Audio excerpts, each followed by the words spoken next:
Kenya enjoys favorable trade relations with its neighbors within the East African community, with the trade balance between Kenya and Tanzania, as well as with Uganda, being positive. A case in point, as at 2024, is that the value of Kenya exports to Uganda were valued at Kenya shillings 125 billion, while imports to Uganda were valued at 36 billion Kenya shillings. While for the Tanzania, as at 2024, the value of Kenya exports to Tanzania stood at 65 billion Kenya shillings and imports at 57 billion Kenya shillings. The trend of trade with the East African community over the last 5 years indicates continued export growth and a growing trade surplus in favor of Kenya. In 2024, total exports to the East African community was estimated at 321.4 billion Kenya shillings, a 103% increase from 158.3 billion worth of exports recorded in 2020. During that period, the trade surplus has widened from 102.1 billion in 2020 to 217.6 billion in 2024, an increase of 113%. As appreciated above, Kenya and Uganda continue to enjoy cordial and steadfast relations. Uganda is Kenya's largest export destination, accounting for 11.3% of total exports in 2024. The two countries will hold the 14th session of the Joint Border Commission and the second Joint Technical Commission later this month in Kampala and Mbale. On the now resolved missing Kenyan activists in Uganda, I would like to inform the country that the ministry closely monitored the case of the two missing Kenyans, Mr. Bob Njagi and Mr. Nicholas Oyo, who disappeared on 1st October 2025. High-level diplomatic engagements between Kenya and Uganda eventually led to the release on Friday. They have since been reunited with their families. When I say high level, I mean really high level. President Ruto was engaging with his counterpart on this matter. Kenya-Tanzania relations. Following Tanzania's general election on 29th October 2025, tensions arose due to the perception of foreign interference by non-state actors from Kenya and other countries, presumably. Kenya recognizes President Samia Suluhu Hassan's administration and remains committed to cooperation under the East African Community framework. Meanwhile, the Kenyan High Commission in Dar es Salaam continues to provide consular support, including visa amnesty requests and repatriation of affected citizens. I'd like to update Kenyans on the status of our citizens in Tanzania. The eight Kenyans arrested in different police stations across Tanzania have now been released. 3 Kenyans are still being held, 2 in Arusha and 1 in Dar es Salaam police stations. However, there are 2 unresolved cases. 1, a Kenyan by the name John Ogutu was shot dead on 29th October at around 7 p.m. in Goba Center, Ubungo District in Dar es Salaam. He was a teacher at Sky Schools High, Rabson. His body has not been traced to date. The list of those affected above are in a comprehensive statement which you will be able to see. Kenya Foreign Policy Mashinani Initiative. Last month, our ministry launched the Kenya Foreign Policy Mashinani Initiative in Kisumu County from 13th to 15th October 2025, bringing together representatives from all 6 Nyanza counties. This initiative, themed Kenya Foreign Policy Mashinani, Together Advancing Kenya's Interests in a Changing World, is aimed at deepening citizen awareness and engagement on Kenya's foreign policy priorities and their linkage to national development. Later, before the year ends, there is a similar engagement being planned for the coast counties.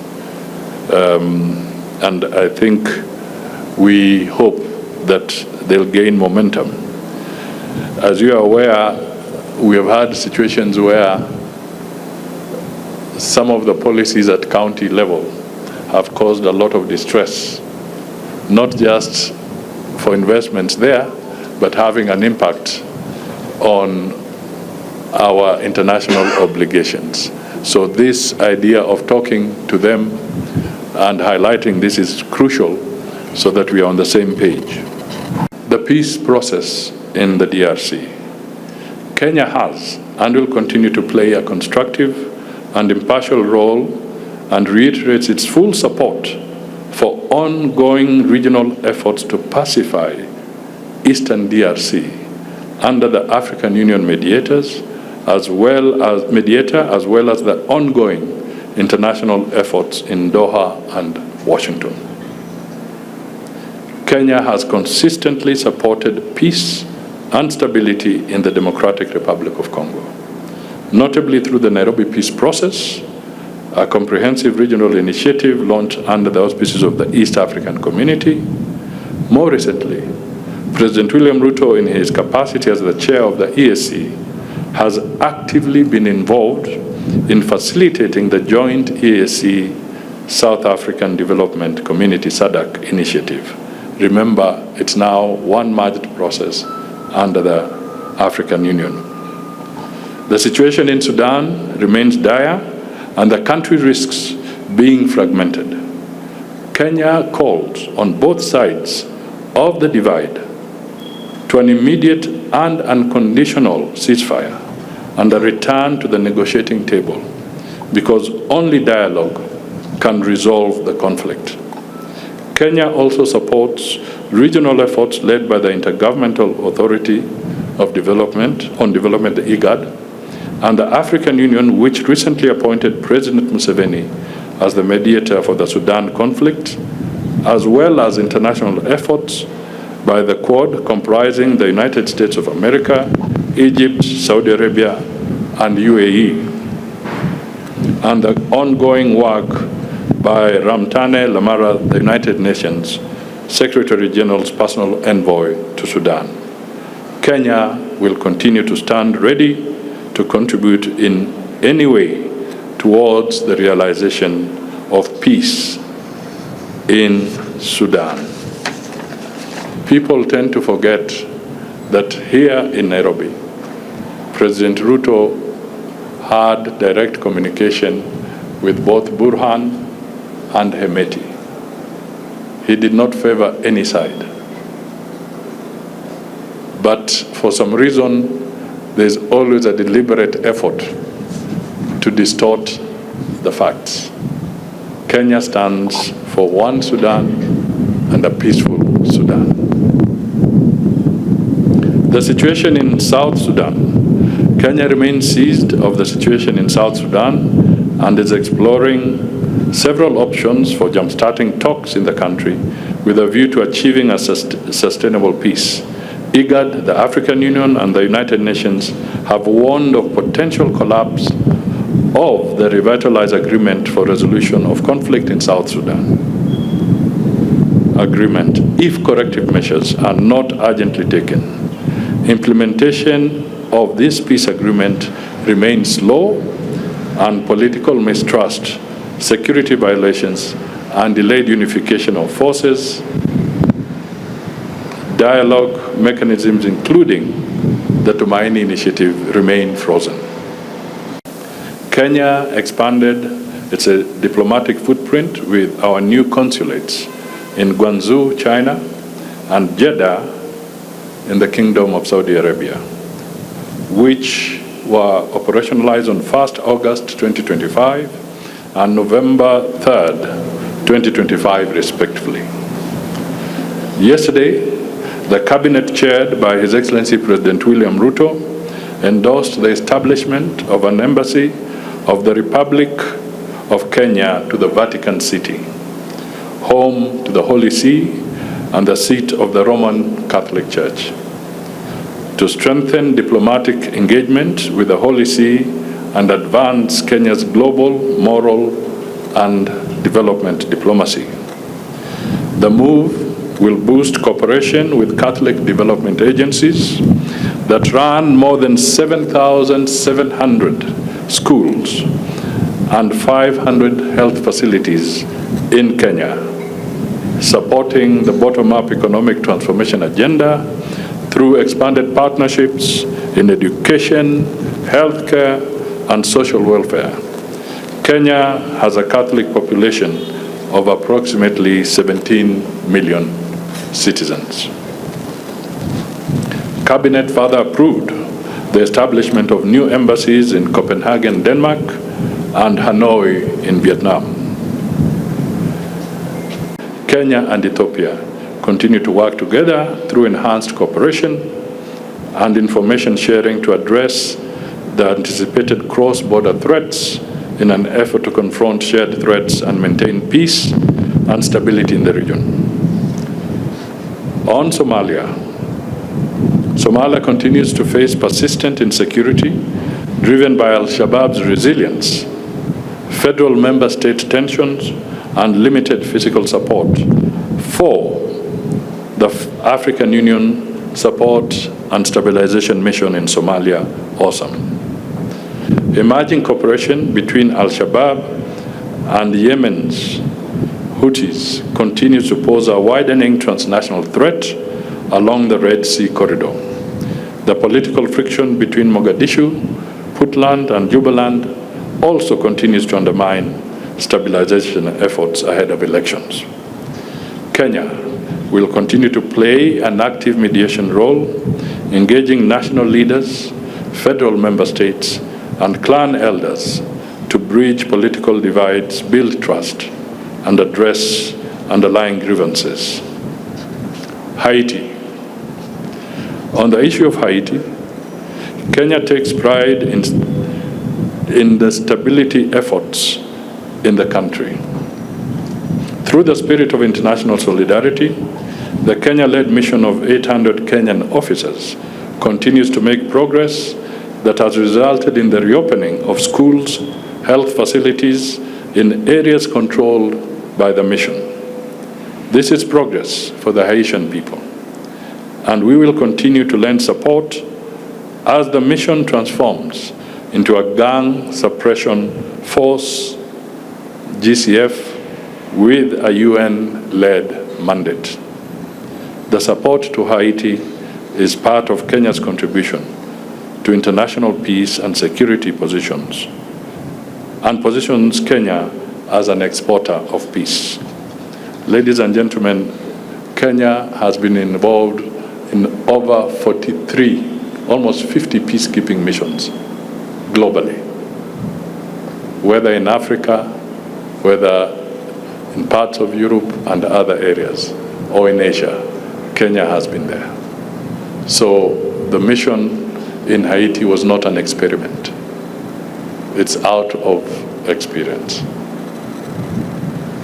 And we now hope that as normality returns, we shall be able to assist or have contributed to the well-being of the people of Haiti. In recent months, Kenya has participated in several international fora, including the 9th Tokyo International Conference for African Development, TICAD 9 in Tokyo, Japan, and Kenya secured Kenya shillings 22 billion Samurai financing facility which will be channeled towards promotion of green industrialization and e-mobility. The Forum on China-Africa Cooperation, FOCAC, Kenya is set to receive 100% duty-free market access to China for all its export products. The zero tariff policy aims to boost Kenyan exports like coffee, tea, and avocados to China. We also had the second Africa Climate Summit in Ethiopia. We had the 80th session of the United Nations General Assembly, UNGA at 80, in New York, in the US.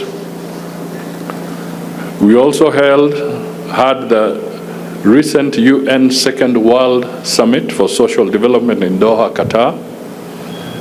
This was after 30 years that this summit was being held. So the summit in Qatar was marking that wide gap. The ongoing climate summit of COP30 in Belém, Brazil is also on, and we are represented there. We also had the COMESA, the 24th COMESA Summit of Heads of State in Nairobi, hosted by His Excellency President William Ruto, and he's now the current chair. Each of these global events has come with several benefits to the country, including trade and investment, diaspora jobs, as well as positioning Kenya as a strategic partner in the global engagements. Since the start of the conflict between Russia and Ukraine in 2022, recruitment exercises in Russia have reportedly expanded to include African nationals, including Kenyans.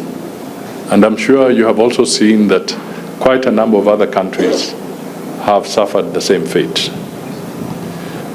The ministry has continued to receive inquiries from families regarding relatives allegedly involved in the conflict between Russia and Ukraine. Reports suggest that over 200 Kenyans may have joined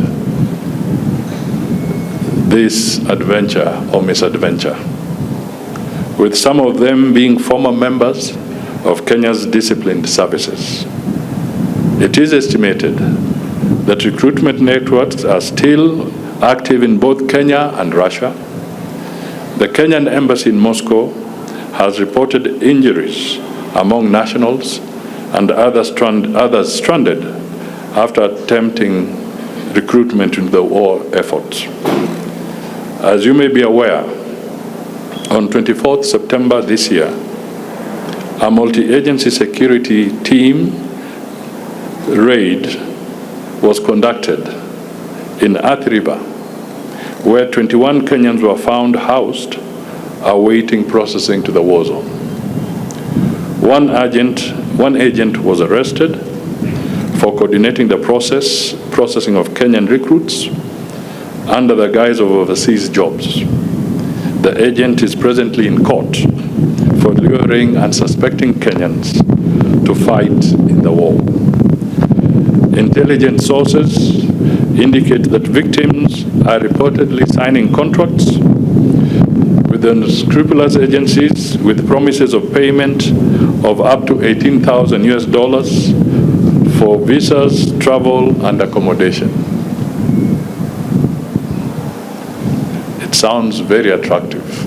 You can be lured. But that is where the catch is. Unfortunately, those who have been rescued have said they were misled about the nature of the work they were to do, including assembling drones, handling chemicals, and painting works without proper training or protective gear. These are worrying concerns for us, and we must be able to tell you to guard our brothers and sisters against being exploited. The crime of human trafficking for forced criminality has taken various forms, including online scamming, illegal cryptocurrency trade, forced labor, slavery, harvesting of human organs, money laundering, and sexual exploitation, among other crimes. These crimes, in addition to illegal drug production and trafficking, as well as trafficking in wildlife products, presents a serious threat to not only the national security of Kenya, but global security as well. According to the United Nations Office on Drugs and Crime, human trafficking has become one of the world's largest criminal enterprises, generating over $50 billion annually in profits for traffickers. The saddest thing is that it is spiraling out of control as more victims are trafficked from Africa to as far as South America and Europe. The victims are attracted to the fake job adverts that are purported to be in the Asian continent. How do these criminal networks work?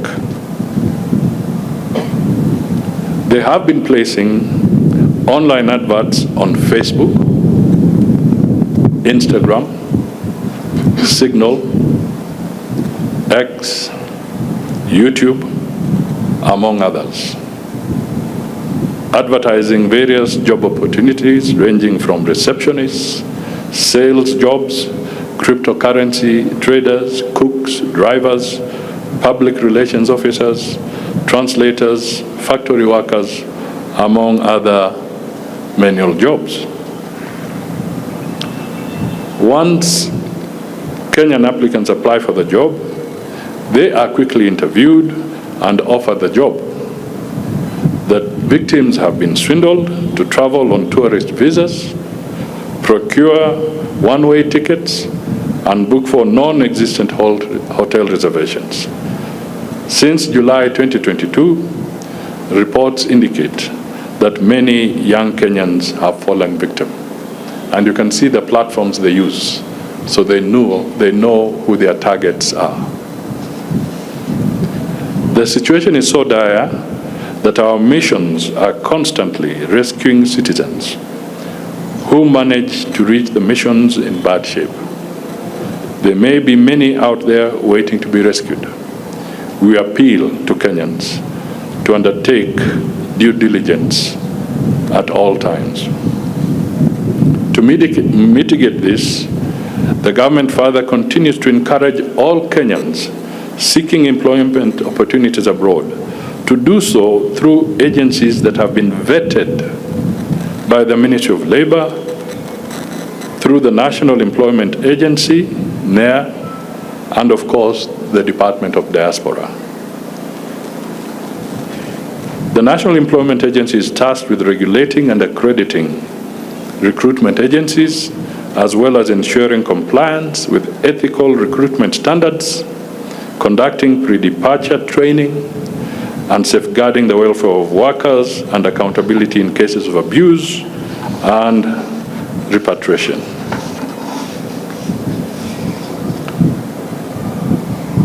On the issue of repatriation, the government has to date rescued and repatriated over 500 victims since 2022.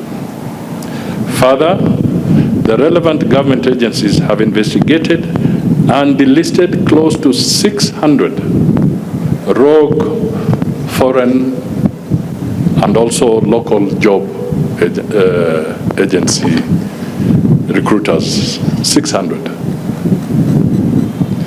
This is not enough, as discussions are ongoing for a proposal to publicly list these agencies that exploit the vulnerability of our people, basically to name and shame.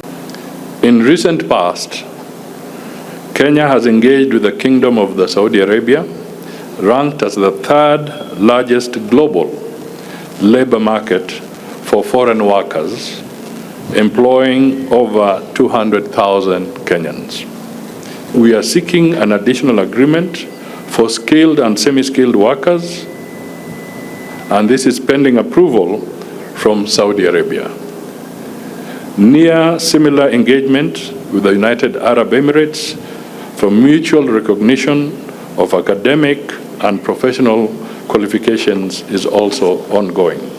Kenya is also negotiating amendments to the 2012 bilateral labor agreement with the state of Qatar to streamline the recruitment following the recent recruitment of 3,000 Kenyans and an additional offering of 5,000 jobs, which includes 300 teachers, 300 nurses, 4,400 security personnel,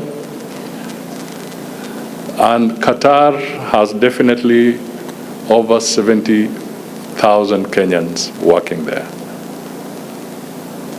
In the Kingdom of Jordan, there is potential for skilled employment opportunities, and negotiations are ongoing for a memorandum of understanding to open more job opportunities. Now, there is a challenge, and this is a challenge that we must speak to, and we will rely heavily on the support of the media so that we can deal with this menace. This is the issue of human trafficking. As we look at the positive side, there's also a negative, and that's the one we need to address. Though significant progress has been made in diaspora diplomacy, we are also cognizant of weaknesses that put our citizens in harm's way by virtue of unscrupulous foreign agents. The government has had successful and safe repatriation of Kenyans from conflict-affected and high-risk regions.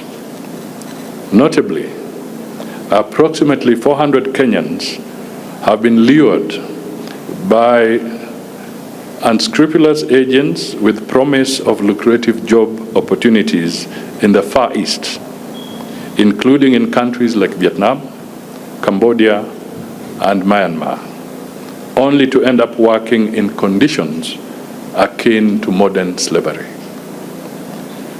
The human trafficking situation in Southeast Asia, particularly for Kenyans, has become a significant and alarming concern, largely driven by the rise of forced criminality in online scam compounds.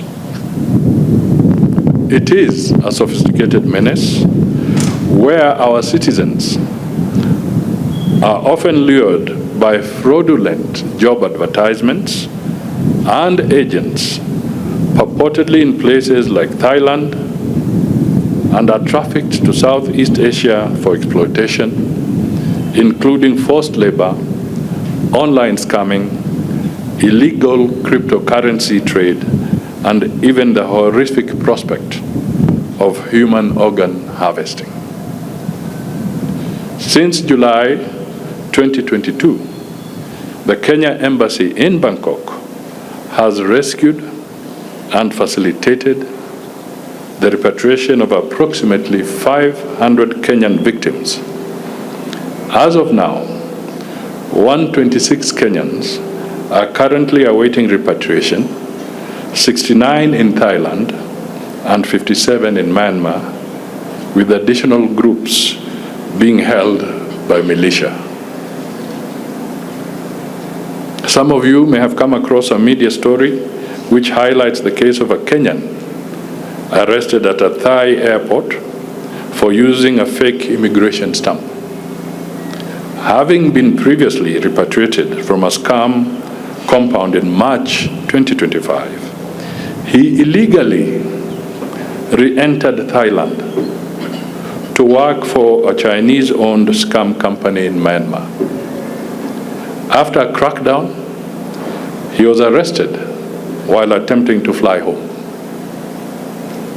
This, ladies and gentlemen, is a case that also shows that some of the victims are not innocent, but are part of the criminal network. A major concern is that rescued individuals now trained in cybercrime pose a national risk by potentially establishing scam operations in Kenya upon their return. Recommendations that we make focus on a nationwide awareness campaign, strengthening legal frameworks, and enhancing victim support and integration. The Kenya mission in Bangkok, Thailand, which is accredited to these countries, has been instrumental in providing timely advisories and labor-related information to forestall cases in which Kenyans are held in exploitative working conditions. Recently, the ministry has also facilitated the successful repatriation of a Kenyan woman and her daughter from Qatar to Kenya after they found themselves in a distressful situation in the country. In the interest of privacy, we shall not disclose further than that. Equally, the ministry last month repatriated a toddler from Jakarta, Indonesia, whose Kenyan mother is facing a jail sentence, caught up in some illicit trade. She's facing a jail sentence, but the toddler arrived at Jomo Kenyatta International Airport and was handed over to his grandmother and aunt. In Saudi Arabia, given the huge population of Kenyans working in the country, the problem of mothers with undocumented children is prevalent, and the government is pursuing bilateral interventions. And this has been a subject of several parliamentary questions, by the way, from members of parliament whose constituents have been affected in one way or the other. The government of Kenya, through a drive dubbed Mobile Consular Services, has conducted DNA tests and collected 707 DNA samples. Upon verification of parenthood, following positive mother-child DNA matches, it has processed birth certificates to facilitate the immediate repatriation of the children and their mothers. Through the lobbying of the Kenya government, a joint interdepartmental working group formed in January 2025, comprising the Kenya Embassy, Saudi Ministry of Foreign Affairs, Labor and Interior, and the Saudi General Directorate of Passports, helped in the provision of emergency travel documents for both mother and child. Since its inception, the deliberate efforts have resulted in the safe repatriation of 59 mothers and 73 children back to Kenya. The Ministry of Foreign and Diaspora Affairs, cognizant of the rising unemployment among the youth, has signed off various bilateral labor agreements that has resulted in the employment of over 430 Kenyans abroad since 2023. We are being very careful here.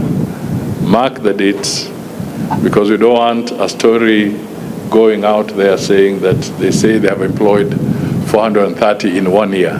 We are being very, very specific, since 2023. So this is a cumulative figure.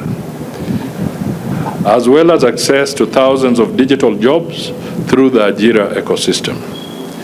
According to the Central Bank of Kenya, Kenyans abroad sent home 651.7 billion Kenya shillings in 2024, marking an 18% increase of 98.4 billion compared to 543.3 billion received in 2023, which is a significant contribution to the economy.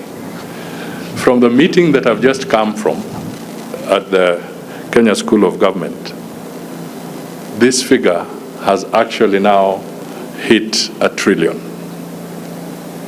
Kenyans in the diaspora have, as at November 2025, now remitted, hit the $1 trillion mark.